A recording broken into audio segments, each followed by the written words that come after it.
So first of all, hello Yeah, and namaste everyone. Welcome to the third session of Hindu Heritage Special Topics for Summer Study. I am Pooja Kumari and I am delighted to have you all here. We are honored to welcome back Dr. Balaji and our topic for today's session is Karma, Nitya Karma and Karma Yoga Part 1. So let's give warm welcome to Dr. Balaji. We are looking forward to your session. Namaste. thank you very much. This is our third session, and I thank Dr. Rajiv Verma and Pooja Kumari for hosting this for me. This third session is on karma. Karma is one of the very important aspects of Hindu religious practice. The term karma we often use, but there are two sections of that. We are going to talk one section today, the next section will be next week. Karma normally means what you do, anything that you do, whether you eat or you talk to somebody, do something, plow the land, build a building, everything is a karma. The second part of the karma is your Vedic karmas or yajnas, wherein we do the fire worship rituals, reading the Veda mantra. So those are the two aspects.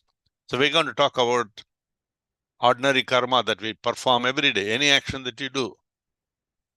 And so the path of spiritual discipline, karma and karma yoga, that's what we are going to talk about today. Before that, I just want to recite a small prayer and then I'll play a prayer music also. Mushika Vagana Modaga Kasta Chamara Karna Vilambya Sutra Vamana Rupa Maheshwar Putra Vigna Vinayaka Pada Namaste. Guru Brahma, Guru Vishnu, Guru Deva Maheshwara, Guru Sakshat Parabrahmam Tasmai Sri Gurave Namaha. Today I'm going to play a short Vedic recital of what is called Meda Suktam. Meda Suktam is a very important recital. The reason being, it is from Rajuveda. It is also shown in Rig Veda and Atharva Veda. The mantra starts with the verses from the Taittiriya Upanishad. This is a prayer for one who wants intelligence, strength, and initiation in the search of Brahman. Well, every one of us, we want that, intelligence, strength, initiation. The first paragraph means, the first sloka, may he, the Supreme Paramatma, preeminent among the Vedas and superior to the May he, the Supreme Paramatma, preeminent among the Vedas and superior to the nectar contained in them, bless me with wisdom or jnana. May I be adorned with the knowledge of Brahman that leads to immortality. May my body become strong and vigorous to practice meditation. May my tongue always utter delightful words. May I hear much with my ears. Thou art the scabbard or the supporting element of the Brahman hidden by worldly trains. It's not revealed by impure, puny intellects. So you have to be intelligent to get all those revelations. May I never forget that I learn. I'll never forget what I learn. Om, peace, peace, peace. Let's hear the sloka.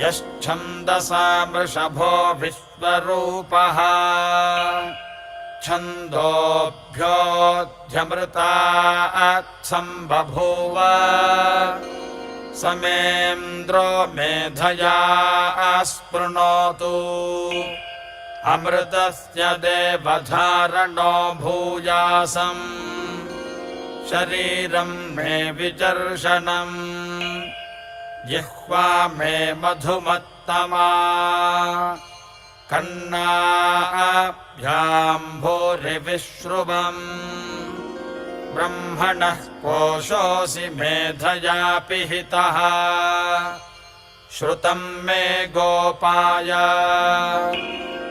ॐ शान्तिः शान्तिः शान्तिः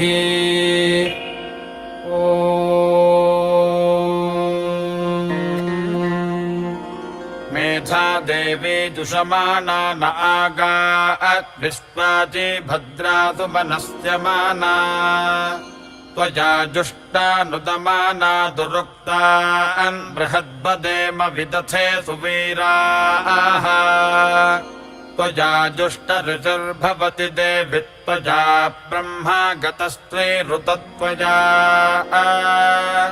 त्वया जुष्टश्चित्रं विन्दते वसुसानो जुषस्भद्रविणो न मेधे मेधां म इन्द्रो ददातु मेधां देवी सरस्वती मेधां मे अश्विना बुभावा धत्तां पुष्करस्रजा अप्सरासु च या मेधा गन्धर्वेषु च यन्मनः दैवीं मेधा सरस्वती सा मां मेधासुरभिर्जुषतागुस्वाहा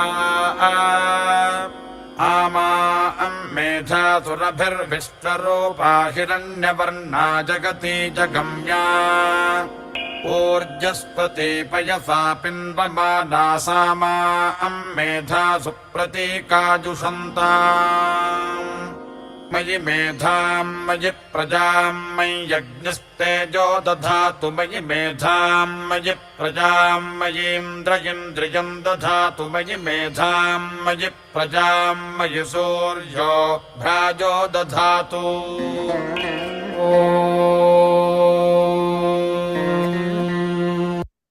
So the second half of the prayers that I didn't translate are essentially the same repeat, but the prayers are offered to Indra, Saraswati, Agni, and Paramahamsa. So those are the prayer, very important prayer. I just played this to give you familiar with how Vedic recitations sound when you hear or attend a Vedic karma. That's how it will sound you, just to get familiar with that kind of prayers. Now, taking up the things we already know, that everybody worships God in one form or another as a creator, as Shiva or Vishnu. But the Vedic rituals, as you know, are mainly fire rituals. This is very similar to Zoroastrian practice also. We worship the fire and we offer various food items, various other things. Swaha. Swaha is Agni's wife. So give it to her. She will take it to the husband who is Agni, who will take it to the Paramatma. That's how it goes. And this is done even now. This is from our Meenakshi temple here. They do the fire worship homan before a very major festival. We had in the past 2 weeks introduction to Hindu Dharma and spiritual practice. Today's topic is Karma, Nitya Karma, Karma Yoga. And after this, subsequently, there are 7 more sessions. 1 more on Karma, 2 on Bhakti Yoga, 2 on Raja Yoga, and 2 on Jnana Yoga, and you're done. Thank you. Hindu Heritage Study, Sunday today, spiritual practice of Hindu tradition. Puja Kumarji, you want to read this? Yeah, sure. Yeah. Karma. So the Hindu Heritage Session 3, it is mostly about spiritual practices in Hindu tradition. And as our topic is path of karma, Nitya Karma, and Karma Yoga. So karma is what is done and deed or activity as seen everywhere. This is the essence of Nitya Karma and path of Karma Yoga, whereas everyone else is talking about their individual rights, and our Vedas first talk about our karma or activity as a duty to individual, to the community or our ancestors, and to God. Continue. Should I continue or Yeah, you're yes. doing that? Okay. Yeah. Ordinary karma has a binding quality, leaving an impression leading on to the new actions and new impressions. When the karma is performed without an attachment to the benefits of results, it becomes a karma yoga with no effect or impressions. We will discuss the various types of karma. Yes, thank you. Yeah, the main stress is, normally around the world in all countries, we all talk about our rights. I have this right, I have a right to do. But Hindu Dharma never says it's your right.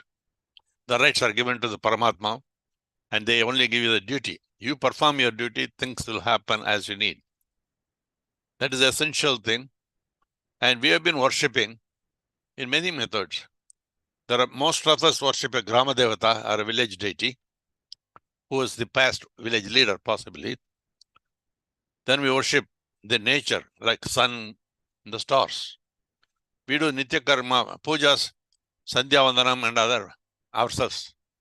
Then there is a group effect of Vedic worship, recitations from the Itihasas and Puranas, and the stories from the Upanishads. But still, we pray to God as Shiva, Vishnu, Ganesha. We read the Itihasas, Puranas, we read Bhagavad Gita, and we do meditation, yoga. Those are many things. But what are they? Why are you going to so many directions? Again, Veda Mantra explains to you, Akasat Padisantoyam Yadakachit Sagaram Sarvadeva Namaskaraha Kyasavam Pradigachadi. So you may worship many gods. It is just like water droplets falling from the sky. It goes and finds a path through the various rivers, ultimately reach the same ocean.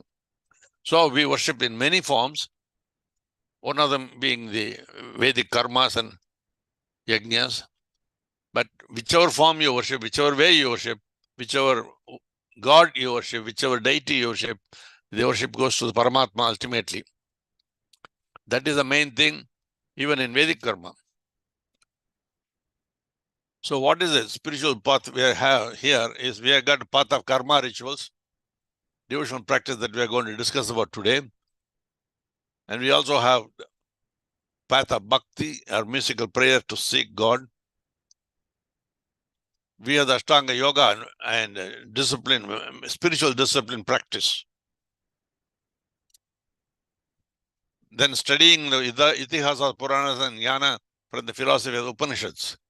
Why I'm saying this is to show that there are some people who always mention that, oh, I do only rituals, I don't practice in any other. No, you cannot do that. When you do the karma yoga, there is bhakti in it. Without bhakti, you cannot have karma yoga. Then you have to have the discipline of Ashtanga yoga or Vedanta teachings. They are part and parcel of it. Studying the Itihasas, Puranas, Upanishads are also essential parts. So all the four go together. These are like 4 pillars of the building. Even if you take one pillar out, the building will fall. So that is the main thing. So here we talk about devotional prayers and karma rituals, which are very, very important part of the practice every day. So the dhyana is there, Vedic studies are, knowledge is there. They all support each other. But we need to understand that bhakti or devotion to God is the basis for everything. Without bhakti, without devotion to God, none of these things will work. So even a karma that we perform, a karma you act, let us say you pay annadana or food to a poor person. You have to think of God to protect you. You have to think of God as that you are doing your duty to God. That bhakti has to be there in every part of your action. When you do that, karma becomes karma yoga. So all these things go together one after another. They are not independent. Again, last time we talked about this tamasika bhakti, bhaya bhakti. You just perform all the rituals as you are told. Don't question them. Try to understand the meaning. If you don't understand, still you do it while you are understanding. You have Rajasika path with this. An elaborate ritual, the same Vedic ritual can be done with a lot of prasadam, gold, jewelry, silk, everything. Then you have Satvika path, Ekanta path, where we know all these prayers go to one manifest form.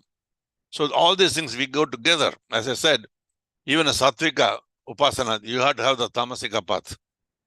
You blindly do the rituals as you are told. You don't try to modify. Then your intelligence cannot come into play there. You have to have intelligence to understand the teachings. That's all. But beyond that, we have to reach the level of parabhakti or true realization that there is a formless God or energy and a substance around there when we perform the ritual. That is the most important. As I already explained before, these paths, Karma Yoga, Bhakti Yoga, Raja Yoga, and Jnana Yoga that I mentioned before, and we are mentioning again and again, are like the four paths. They are not different directions. You cannot go along. They are not to be considered one superior to other. You cannot say that reading the reciting Veda mantra is the superior to your local bhajans for your individual God. They're all just parallel lanes in the same divine path. You go one, so you can do rituals in the morning, bhajans in the evening. That's why it goes.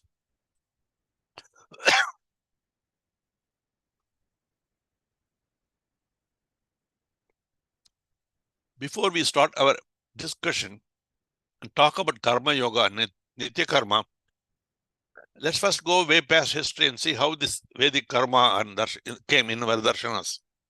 Darshanas are 6 ways of working, 6 ways of saying the divine message of the Vedas, and one of them is Karma path.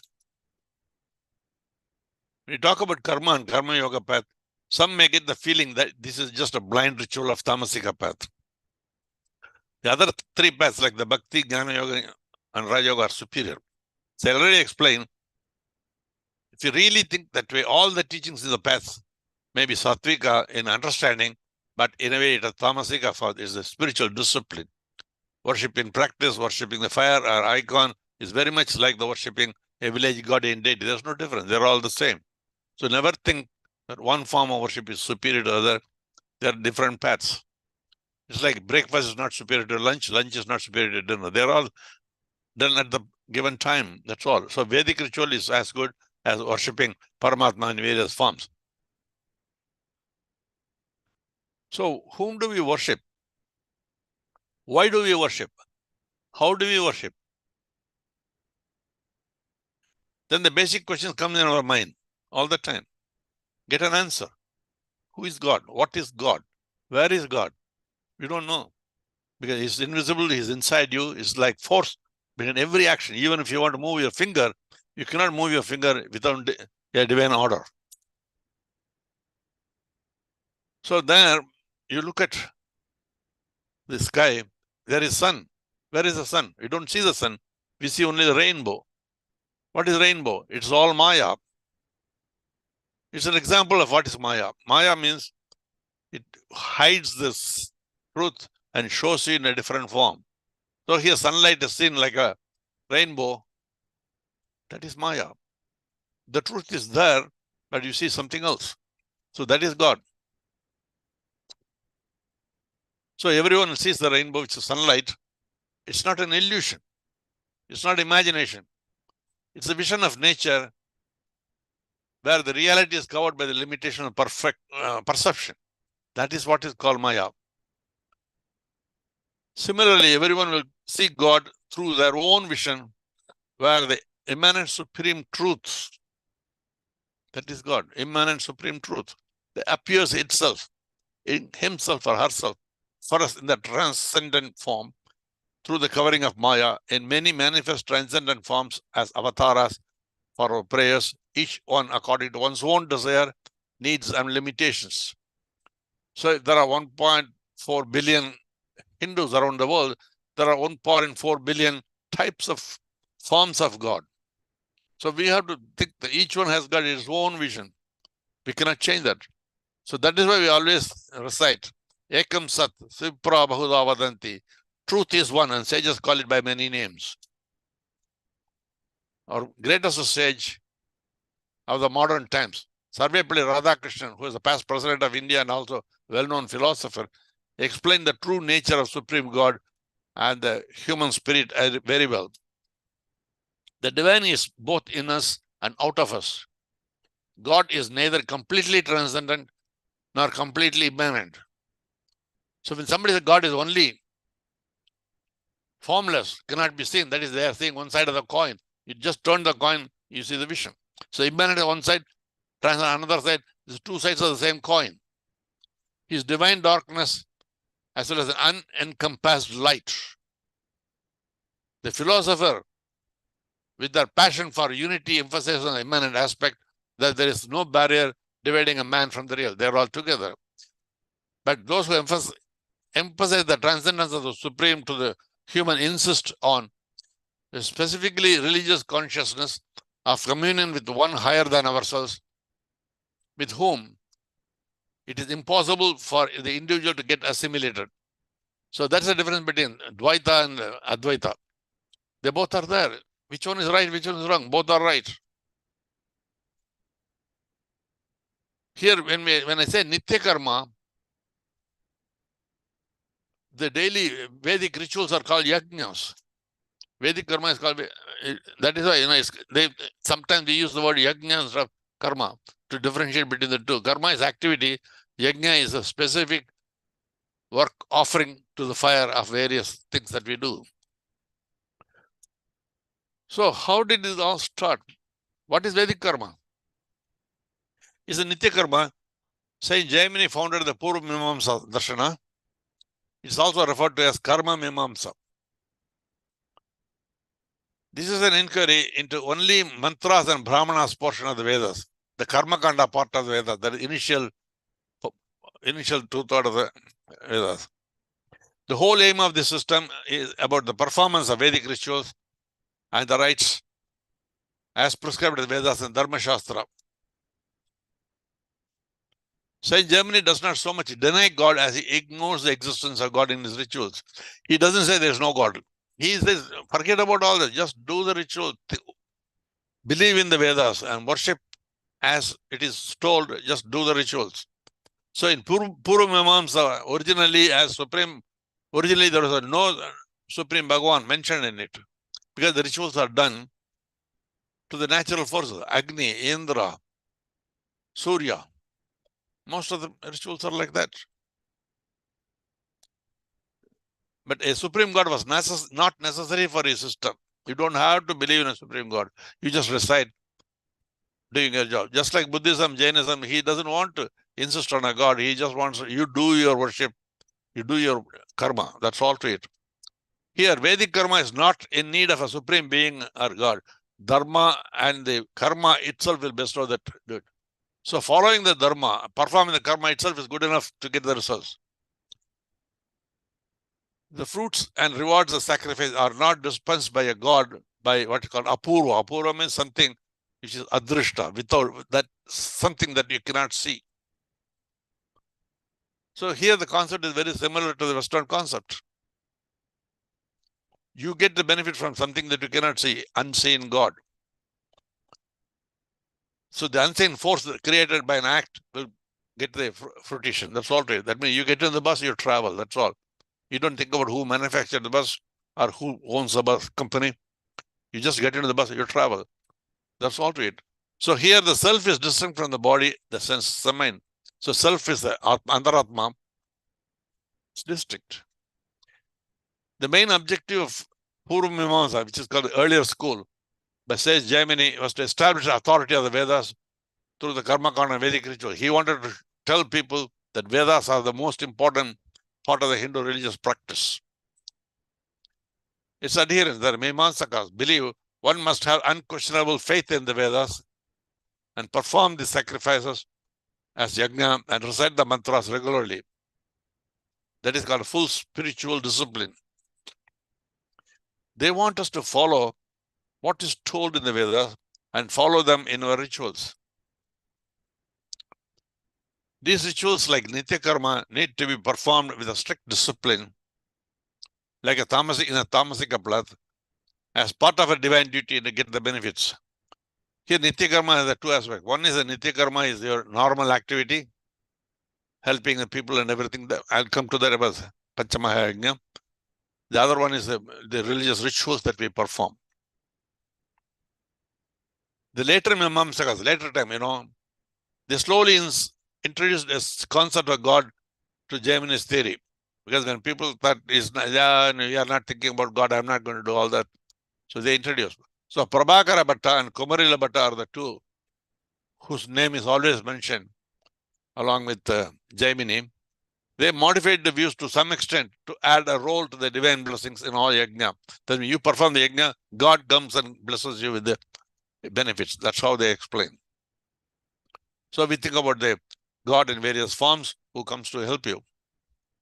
So at a later stage, in this way, the Mimamsaka school changed its views in regard to and began to teach the doctrine of God and mukti or freedom. So this is to show you that unlike many other religious factories, you don't just follow the ancient teaching, they keep modifying. As the intelligence practices, hey, that's not the way it is, it should be like this. They modify it, but still we remain united. Well, Mimamsa does not receive much scholarly attention today because we don't follow Pur Mimamsa so much because they don't mention about God. And the Orthodox Hindu doesn't like that. But its influence is seen very much in all practices, even every day. They follow the Pur Mimamsa in all rituals, all Vedic karmas or yajnas. All Hindu rituals, ceremonies, religious law are practiced, everyone in the modern times, as influenced by the modified form of the Pur Mimamsa, as modified by Prabhakara Bhatta and Kumarila Bhatta. That's what we practice now. That is your Nitya Karma. Now let us see what the various darshanas are. As I said, Pur Mimamsa was the darshana. We have Nyaya and Vaisheshika Darshana, that's cool, that gives the Arambhavada. Here it explains that in each kalpa, each era, a large number of atoms and molecules unite to form different objects where the qualities are different from one another. So that's how it started. That's what they tell in Vaisheshikas and Nyaya. Then Sankhya and Yoga adds to that, called the Parinamavada. Here they postulate all objects and actions into two ultimate realities. One is Purusha, which is conscious and active. The other is Pradhana or Prakriti, which is unconscious and dormant. In this, the effect is inherent in the cause. They go together. Then finally, we get what's called Uttara Mimamsa or Uttara Mimamsa Darshana, which is called Vedanta. Many of us are very comfortable to say I'm a Vedanta, even though we don't know much about the Vedas. We see Vivartavada here. That is a theory of appearance and reality. It's very similar to the Sunyavadam of the Buddhists. What appears to us is different from what's reality. That's where the Maya acts. Here the system explains the theory of absolute monism. It's not monotheistic, it's monistic. There's only one thing is God, nothing else. Nothing else exists other than God. You are God, your inside is God, your outside is God. The tree in front you see is God. The planet you see on the sky is God. The stars that you see is God. The unity of the matter and spirit, the unity of the Jivatma and Paramatma, your own life form, and the Paramatma is one and the same. That is Advaita. Sage Vyasa himself, who compiled the Vedas, explained the Uttara Mimamsa system. It conforms closely to the teachings of the Upanishads. This refers to the last portion of the Vedas, or Vedanta, or essence of the Vedas. Hence, it's called Vedanta philosophy. So, Uttara Mimamsa is also called Vedanta philosophy. Here, the Atman is the individual soul which is eternally free. It is able to unite with the Paramatma. Upon birth, this individual Atma gets covered by the Panchakoshas, or the problems that we have. Panchakosha, I'll explain later. And now the Atma is called Jiva. That's why I use the word Jivatma. It's Jiva. Atma becomes Jiva. These are the five sheaths. The Panchakosha are the five sheaths that covers the Upadhis. These Upadhis come and cover the individual Atma, so it is called a Jiva. Krishna in Bhagavad Gita again says action is superior to inaction. Chapter 2 explains again and again about it. When one is conscious of one's duty and performs any activity without attachment to the gains, a sense of peace and evenness in mind is sure to follow. Because if you want a profit, if you want benefit out of any action, then it becomes a gamble. It's like investing in a stock market. When you're prepared for the profit in the stock market, you should be prepared to face the loss. There's profit, but if you do it as a like do a contribution donation to the society always improves. Nothing goes down. So that's the difference between. That's why it's called karma yoga. So whom do you worship? We always mention. I'm saying again and again because when you do karma yoga, we should not think of anything else. No, we have to think of God. We have to think of the various forms. Here, the main factor in Brahman, in Hindu thought, is one glorious unity of faith, the colorful diversity in practice. There's one faith, but different forms of worship. Every Hindu devotee performs karma rituals, and individual who performs the devotional bhakti, and they offer prayers to several forms of deities, but ultimately they know it goes to one and the same Paramatma, Supreme Paramatma. As you follow the Vedic rituals, it will be clear that all rituals for many forms of Upadevatas, Vedic rituals only for Upadevatas, I already mentioned, you worship the sun or the fire or water. It ultimately goes to one and the same Parabrahmana, Paramatma. Then why do we need all these manifest transcendent forms and various rituals for each one of them? So if you worship Paramatma through the Upadevatas, then why do you need all these forms in Bhakti form? Because they're all one and the same. You worship one way or you worship one another way. That's all. So that is why, again, Rigveda says, Ekam Sad Vipra Bahuda Vadanti. Truth is one, and sages call it by many names. I'm repeating it again and again to insist on that one point, that you worship very forms and it's one God. Divine words explain one Brahman in many forms. Paramacharya, Kanchi Shakaracharya explained this. Rituals, prayers, and mythology are important vehicles to hold the faith strong. It is to support and carry our thoughts.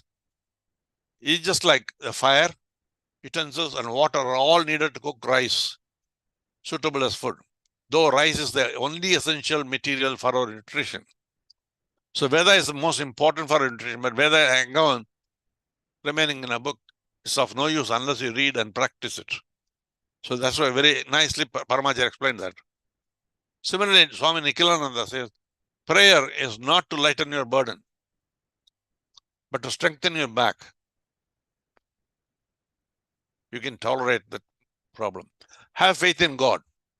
Faith does not move the mountains, but it'll give you the power to climb that mountain, or maybe it'll give you the boat to row across the river. Maybe he'll give you the wisdom to find a path to go around those mountains also. So that is where the faith and prayer comes into. And everybody who is in USA know one thing about their motto, United States, E pluribus unum. That's exactly the same. Pluribus unum, one in many forms, we see the one truth. Bhagavad Gita, Sankhya Yoga, chapter 2, there are two slokas. Karmanyavadhikaraste ma phalesa kadachana. Thou hast the right to action or work alone, and never to its fruits. Let not the fruit of work be thy motive. Let not thy attachment to inaction. So you perform your duty, the results are not automatic. It is given to you by God.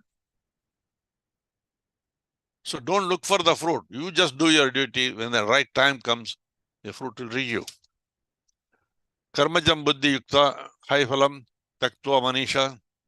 For the wise, whose mind is united to intelligence, renouncing the fruit of born of works, he becomes free from the bondage of birth and attain the seat where there is no disease. Again, in Sloka 55, Prajahati yada kaman sarvan parthamahim atmanyeva tamana tutsa sthita prajna. So the sthita prajna is a very important word here. Sthita prajna, again and again, Bhavan Krishna will tell you, oh, Partha, when a man completely casts off all his desires of mind and is satisfied with the self through the joy of the self, then he is called a man of stable minds, a man of steady wisdom. That is Sthita Prajna. Now we come back. Panchakosha, I was telling you about the 5 sheets. One is a Purushartha, that is a Dharma, Artha, Kama. I'll tell you later about it. Dharma, Artha, Kama, those are the Purusharthas. Then there are 3 types of karma: Prarabdha karma, Sajjata karma, Agamic karma. I'm going to discuss about it in a few minutes. Then we have the limitations of guna we talked about last week. Tamasika guna, Rajasika guna, Sattvika guna. There's the inherent inability to understand the divine. It is there, but you cannot see. That is Maya. You live by oxygen, but you cannot see oxygen. That's it, Maya. It's like the rainbow. Attachment to worldly pleasure. Everybody. So when you say Dharma, Artha, Kama, you're attached more to Artha and Kama. Mostly atheists do that.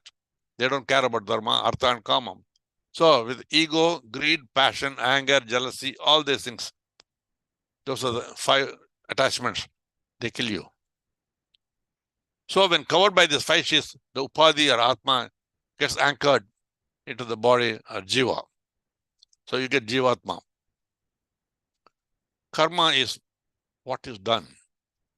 It's a deed or activity as seen everywhere. That is a normal karma. This is the essence of Nitya Karma and the path of Karma Yoga. Whereas everyone else is talking about their individual rights, as I already said, here we talk about only what is your duty. Your duty to yourself, your individual, to the community, to your ancestors, and to God. We talk about it. Ordinary karma has a binding quality, leaving an impression, leading to new actions and new impressions. So when you perform it as a karma yoga, it does not attach yourself. The term karma is used to indicate several things. Basically, karma means activity or work. Often we use the term karma just to indicate karma phalan. Karma means, oh, that's my karma acting. They're talking about karma phalan, the effect of the fruits of your action they're working on. You do good things happen. You do bad things will happen. The term used in the Vedic karma rituals is called Vedic yajna. So when you have a fire ritual, you don't call it Vedic karma, you call it Vedic yajna. Offering an individual, including the family duties and community service, we offer this. Performance or activities in this is divided as Nitya Karma, Niyati Karma, as ordained duty, which are Nitya Karma, duties or rituals performed every day for the family and also to the society. This includes services performed like Anadana, or even helping a poor man walk across the street. Then all duties for the parents, relatives, your children, and also the rituals for your ancestors. Then those are the Vedic karmas or yajnas that are performed periodically and perpetually every day or every week or every month on a regular scheduled basis. This also includes rituals performed for the ancestors and departed souls periodically on the death anniversary day or Malaya Amavasya or full moon day or new moon day, like that. Then we have what's called Naimittika Karma. I'm giving a lot of names just for you to remember, memorize, nothing more. Naimittika Karma are obligatory duties for the family and society, like educating children, arranging their marriage, duties, responsibility at workplace, and a community service. These are all Naimittika Karma. Then we also have duties arising from time to time and not on a fixed cycle. Something will come, you have to do it at that time. Schedule, like the rituals following a death of somebody or something. It's not a schedule, it just occurs on that day, you have to do it. Then we also have what's called Kamyadi Karma. Kamya Karma means activities are work performed with a desire or purpose. You do a puja to get admission to school, to do a puja to initiate a person for his school education. You do a karma for any kind of activity for a profit. Kamyadi Karma. I'm going to do this puja so that there will be rain. I'm going to do this puja, I'm going to have a big harvest. That is the incentive you get for performing the religious activity. Then there's a kamika karma. These are performed for the benefit of and pleasure only, artha and kama only. They are considered inferior as they arise out of desire and leads to greed and grief. Because you do it, when it doesn't happen, then you start crying. Then prayaschitta karma is rituals to correct and wash off the ill effects of a wrong act.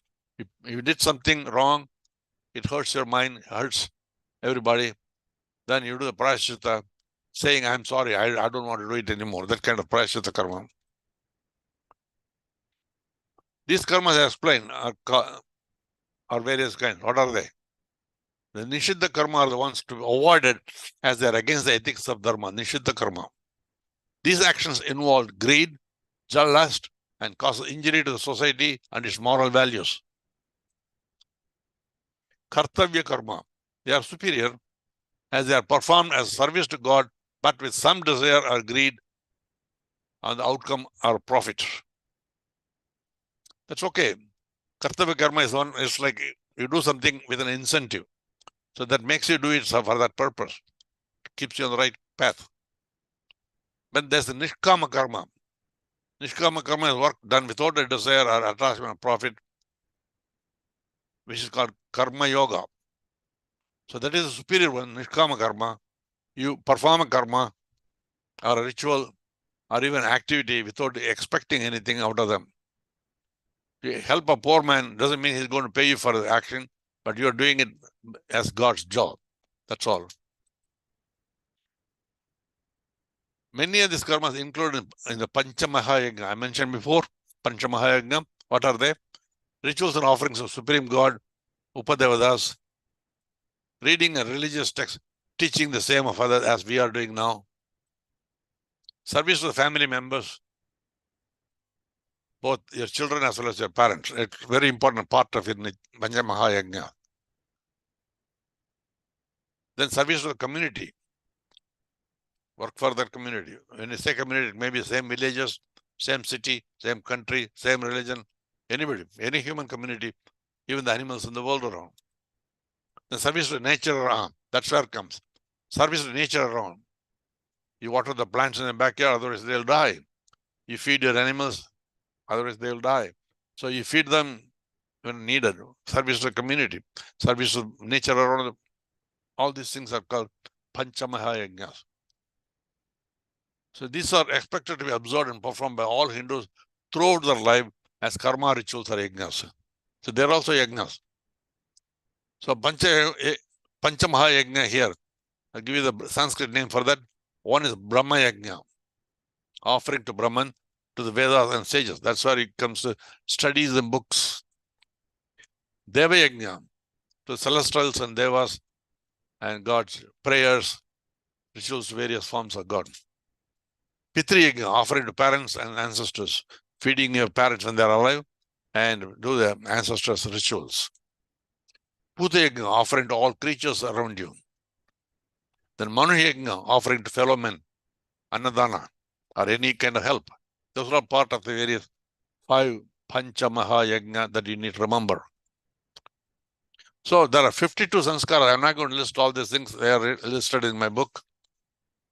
They are performed at home. These are sanskara rituals for family events. Some people just deny all that they don't understand.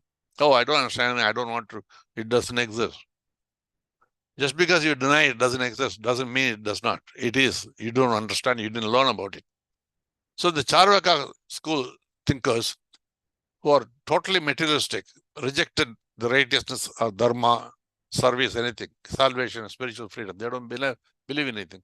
They do accept this as a karma. They do not accept this as a karma theory. Karma is not doing to anybody. Karma is doing for myself. They expected only 2 values, namely those related to wealth and those related to sense of pleasure. There's no dharma. It's only artha and kama. The Upanishads draw a clear distinction between what is ideal for pleasure and what is good to the society. The pleasure is created by ignorance, lust, and greed. It will lead to disappointment and anger. it will ultimately bring suffering and misery. And Charvaka does not realize the truth. When we keep our eyes closed to the world, it does not become dark or non-existent. We must open our vision and see the world in reality. There's another group of people called Ajivakas. Ajivakas are also having similar ideas like Charvaka. Ajivakas are a bunch of sadhus wearing only a loincloth and just living by what is pleasure for them. But when the expectations go beyond their reality, it leads to calamity and suffering. This is one main thing that you have to keep on repeating. So when a man thinks of objects, attachment for them arises. Attachment, desire is born. From desire arises anger. That's what Krishna says in chapter 2. Very important sloka. So from anger comes delusion. Krodho bhavati samoha. From delusion, the loss of memory. And from loss of memory, the destruction of intelligence. And from destruction of intelligence, he perishes. So desire itself is the problem here. That's where it starts. So it starts as you're brooding about objects of sense. You want pleasure. Then you get an attachment, then desire, then anger, then delusion, loss of reason, loss of intelligence, and utter ruin. So don't do that. But the self-controlled man, again, Bhagavan Krishna says, moving among the objects with his senses under restraint and free from both attraction and repulsion, attains peace. So Bhagavan Krishna not only tells you the problem, but he also gives you a solution. In that serenity, there is an end to all sorrow. For the intelligence of the man, a serene mind soon becomes steady. So, therefore, O mighty arms, Arjuna, his wisdom is steady, whose senses are completely restrained from their objects. So, in this chapter, later part, explains expectation beyond reality out of the activities or karma gives rise to the attachment, to the desire, to the greed, and to the lust, and anger, and it ends in the lead. In the end, it leads to disappointment and sorrow. It bears an effect on life now and in future, and our children and our future birth. So you do something wrong, it will affect your future. You do something wrong, it might affect your children also, your family also. So again, expectation beyond reality is the cause of all this calamity. So the good and bad effects of our karma is carried out for a future birth also. They're called Sanchita Karma, Prarabdha Karma, and Krimana Karma, or Agami Karma. Sanchita Karma is all accumulated karmas of the past. All tendencies, individual nature, desire, and capabilities come from this. Prarabdha Karma is that portion of the past action in Sanchita Karma that is now taking action and influence in the past, in the present birth. It is that effects which has begun, like the fruit is ripe before it is reaping, when fruit comes. That is Prarabdha Karma. It cannot be avoided or changed, but exhausted by experience. So that's the only way. Then you have Krimana Karma and Agami Karma. That is what you do now. Your future depends on it. So it cannot be avoided. Your future depends on what you are doing now. So explaining that in a graphical form, Sanchita Karma is all old actions and benefits. Bank is like bank account. Whatever money you put, that's what you are going to get.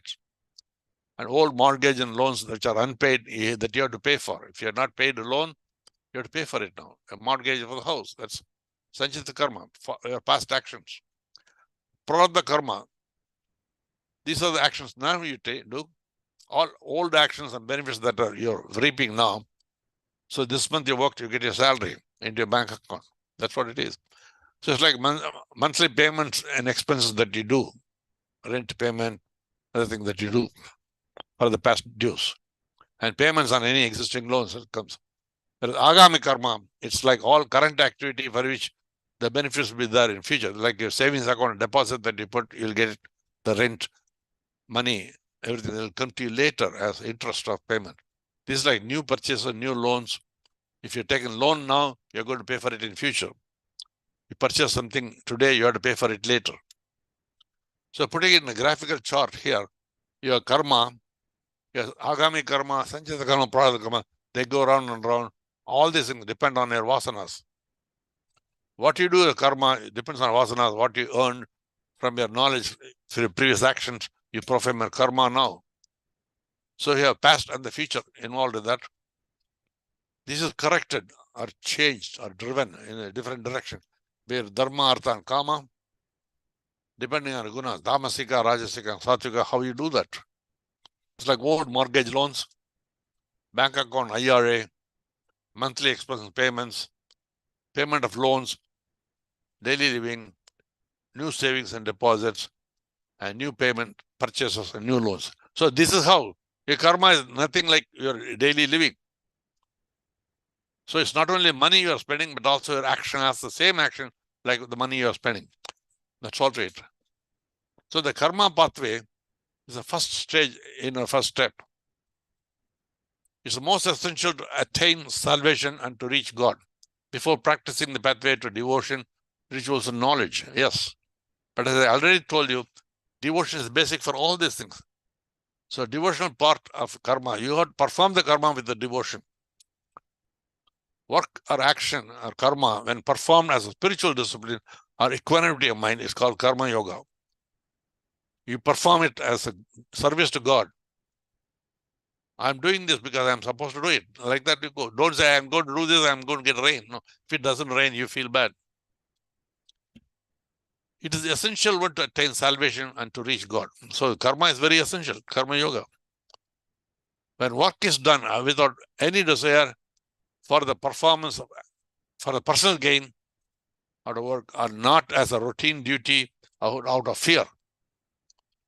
You should not do it out of fear. You have to do it as your person, without looking for a personal gain, you perform your action. Then it becomes a dedication to God. It becomes a spiritual action. When you do that, and this is called karma yoga. He who is yoked is intelligent. Bhagavan Krishna says here, abandons even his world of both good and evil. Therefore, he applied thyself for acquiring this devotion, as the devotion is the skill in work.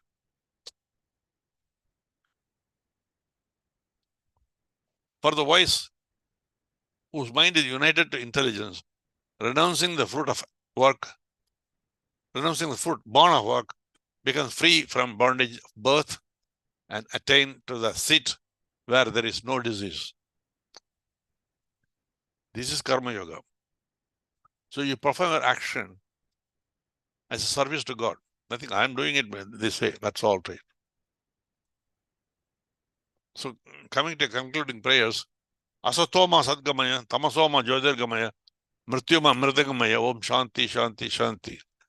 Lead me from the real to the unreal, from darkness to ignorance, to light of knowledge, from death to immortality, peace, peace, peace. Kayana vacha manasendriya va, buddhyatma va, prakriti swabhava, karoma yad sakalam parasmai, Sri Narayana yati samarpayami. I dedicate this service to the Supreme Person, Narayana. All that I do by means of the body, words, mind, by organs of action, the actions of knowledge, and by impulsions of that nature. So once you offer this to God, it becomes karma yoga. Next week, what are you going to do? Pujaji, you want to read this? Yes, Balaji, I can read. Yeah. So our next week topic will be the same, karma and Nitya Karma and Karma Yoga, part 2. Karma, in addition to referring to our duty and equity for daily living, also refer to Vedic karma as our spiritual duties. These are also called Vedic yajna, which are rituals of offering or sacrifice. Thus, the study of scriptures and performance of the Vedic samaskara ritual according to their education, profession, and stage of life are as important as the performance of one's dharma or duty to the community. In this session. In this session 4, we will be discussing the second part of karma and karma yoga. Nitya Karma, Vedic Samaskara, and family rituals. And the second, the Pancha Mahayajna as a Nitya Karma. Third, work as a worship of divine is Karma Yoga. Fourth, who has to and who can perform the Nitya Karma as given in the Vedas. Okay, thank you. So that's what we are going to do next week. And all this is taken from a little bit from each of the book. It's not from one book. As I already said, it's a series of 5 books I published on Amazon. They're available at almost at cost. They're going to give it to you for whatever it costs to print the book. Or so there are 5 books on that. It's a Cardinal Doctrine. It's a brief book for 108 pages, as I told last time. An introduction to Hindu Dharma is again basic for children in 220 pages. Then the series of 4 books for everyone to read. Principles and Practice of Hindu Religion, Essence of Hindu Religion in one book. In such a eternity, who is God among Hindus? Then Rituals and Prayers, Karma and Bhakti. Then Seeking Truth for Universal Peace and Prosperity, Raja Yoga and Jnana Yoga talked about it. I also have a book on essential lifestyle changes wherein the Hindu religion teaches you what to eat, what not to eat, because each genetics groups need different kind of food for their health. If you have good health, then you have good spirit, then you can control good thoughts will control your health better. So that's what I'm trading there. There are 6 books on that as essential books. So today I wanted to impress upon you the second book, book 2, Principles and Practice of Religion. This is the one I first wrote in 1997, then republished 10 years later as an improvement on second edition. So the Principles of Practice of Religion, this book, I'm quoting some 2 pages from there for you to understand my writing style for you to understand. Vedanta as part of Vedas is a philosophy and practice. Hindu Dharma Shastra as a tradition and teaching are given to us by our forefathers, many great sages and acharyas. They have also given many treatises, explain also about every aspect of science. They explain about mathematics, philosophy, social, astronomy. So it's not just theology. So Hinduism is not just theology, it's a way of life. This knowledge came to us from the Vedas for many centuries before they were rediscovered in the Western world. Vedas were recited for many years as an oral tradition before even it was written by on text and before it was even modified and arranged by Vedavyasa. So Vedavyasa only rearranged the text. He did not write them. So Vedas explain several rituals to the divine and to the nature along with this philosophy. The Vedic rituals are practiced according to the text given to us in the Samhita and Mantra portions of the 4 Vedas. So each Veda has got Samhita portions and Mantra portions are there. And then we have Vedanta portion also. These sections of Vedas referred to as Karma Kanda and Upasana Kanda. These texts in the rituals and prayers are our daily practice as Karma path.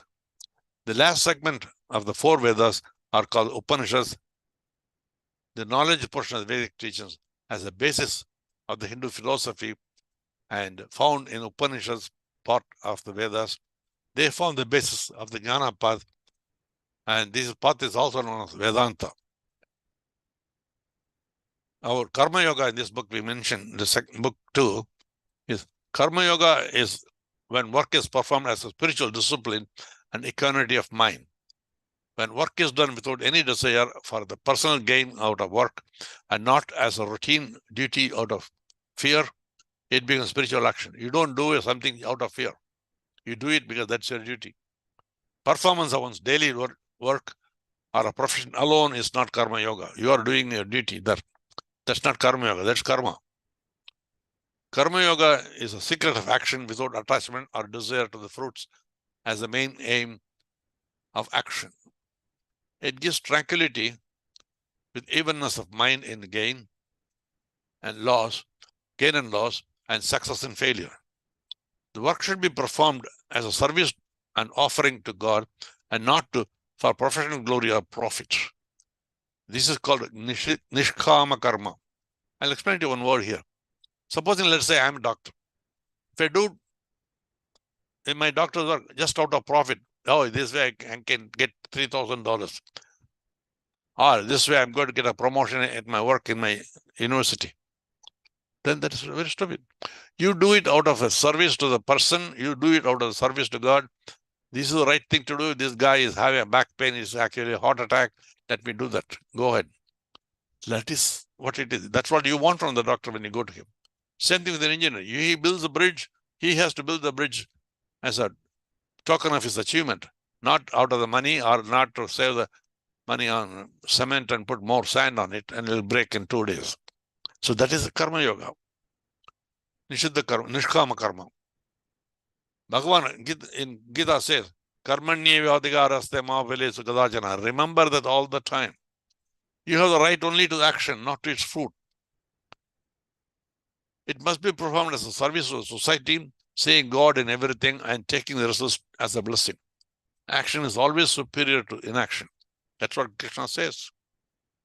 When one is conscious of his own duty and performs any activity without attachment to the gain, a sense of peace and evenness of the mind is sure to follow. That is karma yoga.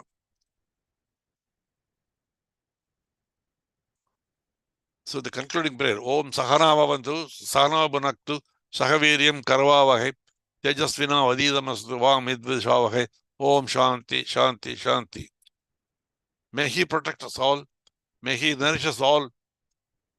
May we acquire capacity to study and understand the scriptures. May our study be brilliant. May we not argue with each other. Om, peace, peace, peace.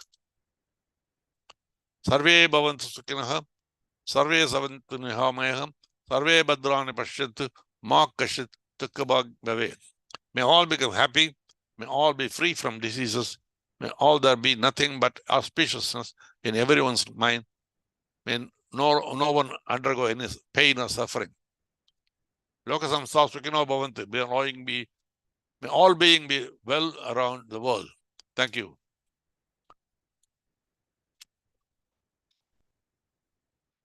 So this is the essence of karma yoga as a Nitya Karma and actions. And part of it is taken from the first book, the second book, part of it from the fourth book, Rituals and Prayers of Spiritual Realization. That gives you explanation of the karma yoga in my book. Thank you all very much for joining me in today's lectures. And I think I didn't take too much time. It's 10 o'clock. Good. Thank you. I want all of you to join in some way or other. Let us see what we learned so far today in karma.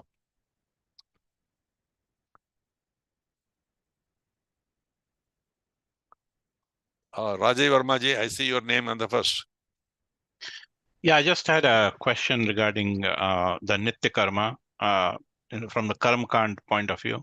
Like in this busy, so-called modern Western lifestyle, is there could we have like a bare minimum that we should be doing like on a daily basis, and what it should be? Or is there something like that? See, in Hinduism, all these duties are explained to you as status of your mind. In modern day or even olden days, there are always excuses. Like a student, he doesn't have to do certain things because he is busy reading. A woman doesn't have to do certain things because they have the family responsibility has to do. That's why they don't even do Sandhya Vandanam regularly. They don't wear all those things. A farmer has to work in the field from 4 a.m. to 10 p.m. So he's also excused. Same way, when you have to go to the office at 7 o'clock in the morning, you cannot sit in your desk at 6 o'clock or 8 o'clock to do. You are doing a karma. So that's also part of Nitya Karma. You are performing this action. But if you're going to play in Las Vegas game without doing anything, that's a different story. So when you're doing a Nitya Karma, you don't have to perform any of those things. Just say Om Namo Narayana, Om Hare Sri Ram. That's good enough. Thinking of God, when you perform your action, just within your mind, recite a prayer. That's good enough. But all the Nitya Karma are meant for people at various levels. So that is why they give various levels of prayers to everybody. That's the karma is the beautiful thing. And about the Nitya Karma of various things that one is expected to do, all the 32, I will talk about it next week about it. You'll understand that. Okay, thank you. Okay? Okay. Chanchal Saha.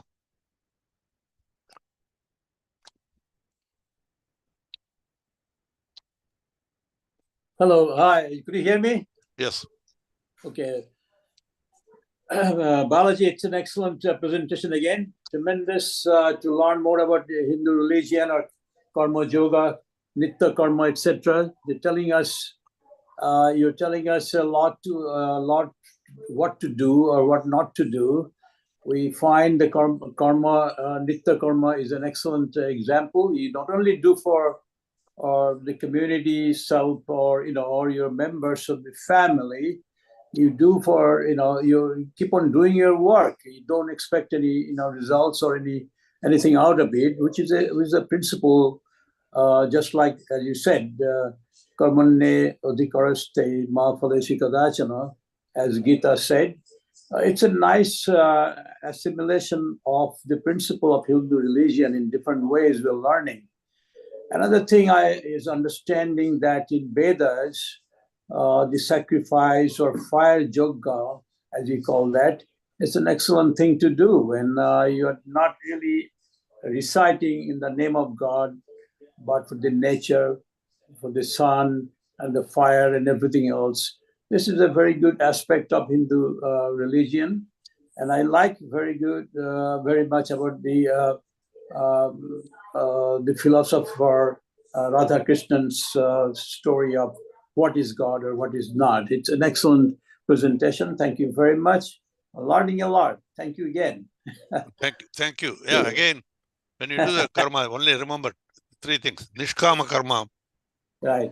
is ideal, but looking for benefit is incentive based. That's fine. Doesn't matter. Exactly. You're doing it because you're going to get benefit, at least you're performing karma. Only the nishida karma you should avoid. Yes. Nishkama karma is ideal, but you do it with the benefit, that's fine. That's what it says. Yeah, very good. But it's okay. Because people will always do it's like an incentive. You go to your office just to earn your monthly salary, that's good enough. But if you want to perform the best in the office, even if it's not, sometimes you do very good in the office, it's not recognized by superiors, it's not recognized by boss. Doesn't matter. You want to do it for your own satisfaction. You feel good that you did the right. That's good enough. So that's what it is. I want Lata Viswanathan to come on the line now, and after that, Shantinath. I'm just asking for people on the line. Thank you so much. You're teaching us about the core principles, and I really appreciate that because you're helping me to teach my grandsons, what are the core principles so I can hopefully communicate to them in a very simple way why our philosophy is so beautiful and how it applies at every stage of life, and how they should be the best person that they can be, even at a young age. Because I don't believe in this, giving children money for grades. I think that's a terrible idea. We were not raised like that. You do something because you become a better person in the process. So thank you very much. I had a minor question about rituals. Is it okay to modify them in our own way? It's difficult to answer because it depends on how you want to modify or, sometimes you may not do an elaborate 40 minutes ritual. You may do it in 10 minutes, quick one. So long as you think that you're doing it, you're not bad. They won't say they're superior, they're okay. Right. And I mean, it is like you're in a hurry to go to work. You cannot eat all your full breakfast. So what you do is just take a banana, bite it and go. So you're doing a little bit that just to satisfy your own mother or your children that you're eating a breakfast. You didn't miss your meal. You just eat a banana and go away. You are in a hurry. So that's all to it. So is it okay to just run like that every day? No. Once in a while, you have to learn what you should have done complete, even though you don't perform all that. That's the way it is. I'm going to have, I'm going to ask out of the turn, Ashokan Manikan, Thank you. can you come on the line? I want to introduce Ashokan. Uh, Rajiv Vermaji, sir, Ashokan good is evening, sir. yeah, Long time I'm the- yeah, 1 second. Ashokan is one who is running the LDSFT in Chennai. He's the one who has been with us in place of Dr. Subramaniam, and I invited him today. Ashokanji, we want to hear from you. Thank you. Thank you for your invitation, sir. I'm okay. I am in Dubai. That is why I cannot do anything now at Chennai. So I have to be here for another 6 months. Yeah. So this is what. How are you, sir? Okay, we are all fine. Yeah, Okay. in Chennai, the things came to a standstill of our Yeah. Lokadharma Seva Foundation Yeah. after Dr. Subramaniam passed away, and also with the COVID everywhere and the political situation. They have been Yeah. cleaning all the temples everywhere, and that became routine. And Tamil Nadu temples became clean enough for people to see because of their activity. I just wanted to mention about it. And I don't see. Okay, Narayan Debrais. Good morning. Good morning. Namaskaram. Dr. Balaji, you have given a beautiful narrative of Karma Yoga in great details. And you have left no room for any further discussion by anybody. And if anybody tries to bring in something, it will be just kind of silly attempt. However, I would like to share something of Swami Vivekananda about this Karma Yoga from his short book. He wrote a book when he came here in 1893, and next time he came again in 95, and not 1895. Yes, that's correct. And he gave some lectures in New York City in his apartment, and those lectures are given in a book form. And from here, it is some very simple way that the things he has tried to bring it to the people. Maybe the audience at that time was different than what we are addressing now, and it could be that could be the difference here. One does not have to go to the temple or church or mosque or gurdwara or to the cave and spend whole life praying for something. He emphasized that God is in every human and in every life. Serving your neighbor is indeed serving the God. The word karma is derived from Sanskrit kri, to do. Anything we do, anything we think, anything we say is karma.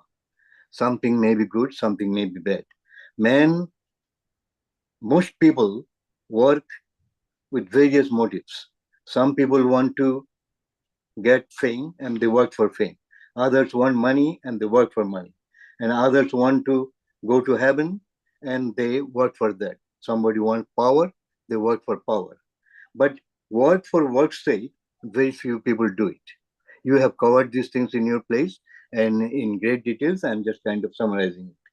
For Karma Yoga, one has to work selflessly, work without any motives. And that is Karma Yoga.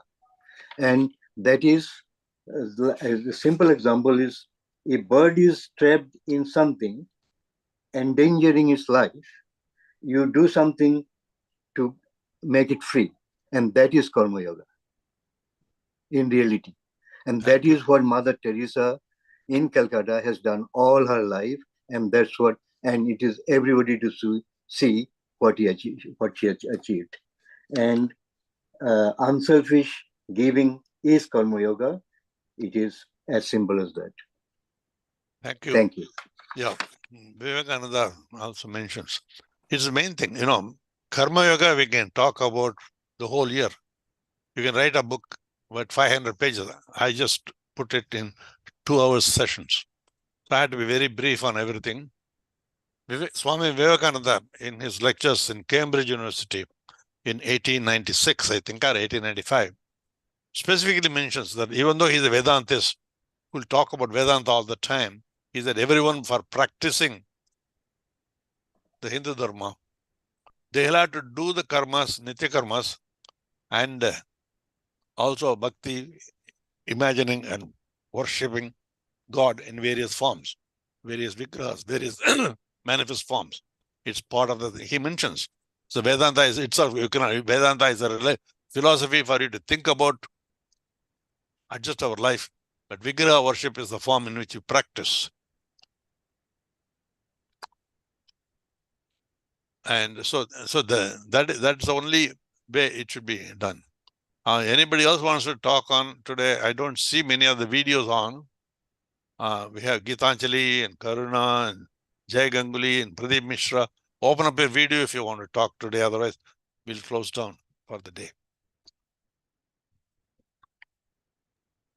I don't have any questions. Thank you. No more questions. Oh, yeah. Yeah, I don't have questions, but I do have, some comments. And Okay. that was a really, really great talk. And yeah, it's great to learn these things because we have to pass on these things to our kids.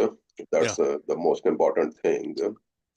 And yeah, somebody mentioned Teresa's example that I actually disagree with. Yeah, she had the perfect motto to convert Hindus to Christianity. That was not any Nishkam or something. So that was my comment. Otherwise, thank you very much for such a great talk. It's always great to, hear and learn from you. Thank you. Thank you very much. Yeah. Thank you very much. Yeah. Rajiv, Majid, you want to close down the session today? Yeah, sure. Pooja will. Yeah. Puja. Okay. You want to say some closing prayers? Questions? Yeah. Okay.